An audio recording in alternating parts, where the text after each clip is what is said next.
Our Lafayette City Parish Council Chairman Jay Castille joining us on the line this morning. Hey, good morning. Good morning. All right, so want to talk with you. Next week is an important week when it comes to discussion about those the safe light, safe speed, the red light camera program. It'll be up for final vote, but what does that really mean between now and then? Well, I'm just hoping we have a good attendance at the council meeting to have some good discussion about it. We've met with the administration, and they want more time to look at the program itself. Mr. Robideaux's only been in here with a little 4 months, and he had a lot on his plate, and now he wants to just kind of focus on this program and see what it does, if it's worth keeping, and if it is worth keeping, how to make sure it's spread out equitably and done, safely. Mm-hmm.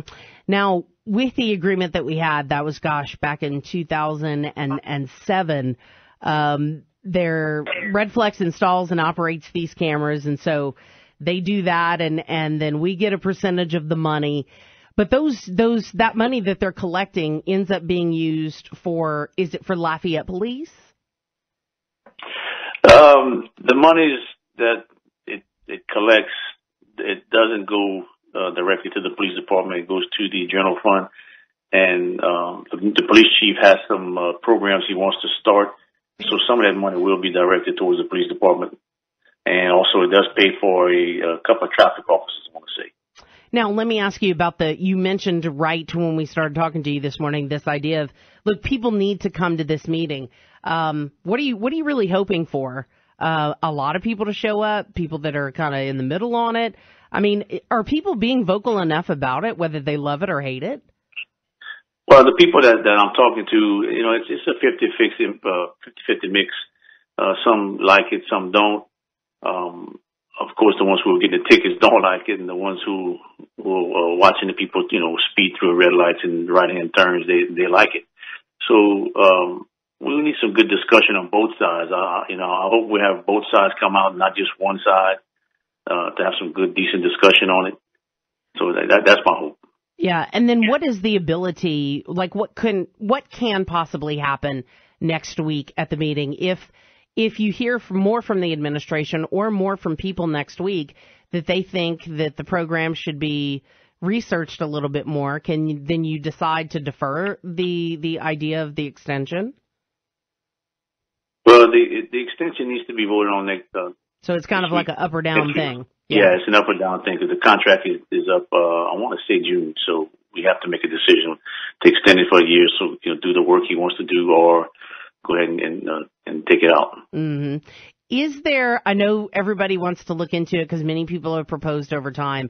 How come we don't just buy the equipment and do it ourselves? Any thoughts on that comment?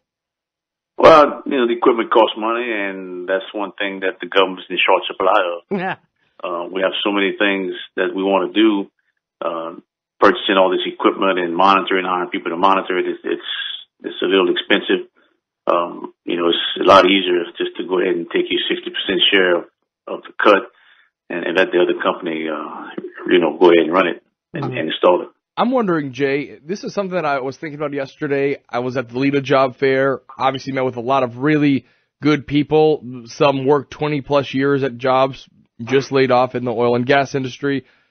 At what point, or is the council conscious of a situation where, we may be having these economic problems right now, but it's going to really hit us? I mean, is it delayed or is it current? Obviously, with taxes and everything like that, I would imagine there would be maybe like a year delay or at least a maybe 8 or 9 month delay on when the city actually starts to see it hurting here. Do you have a perspective on that?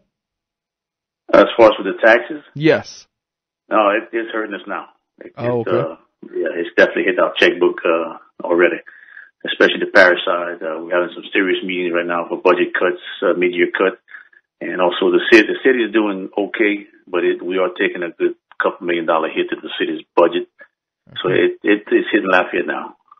And so what are some things, I mean, I know obviously these meetings are just going on, but I mean, we're just looking at some lower level things, cuts, any major services that you're looking at cutting?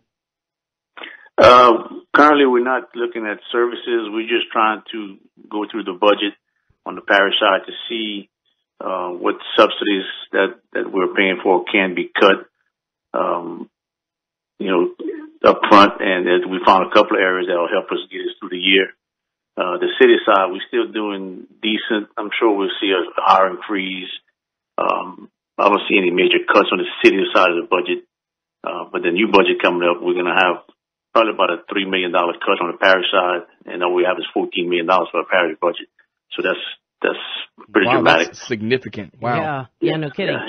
So what areas, you were talking about possibly cutting some of those areas. Can you tell us what the areas are that are kind of being thrown around? Well, we're still discussing it. We're meeting with the judges and the DA, and we're trying to get a few things ironed out.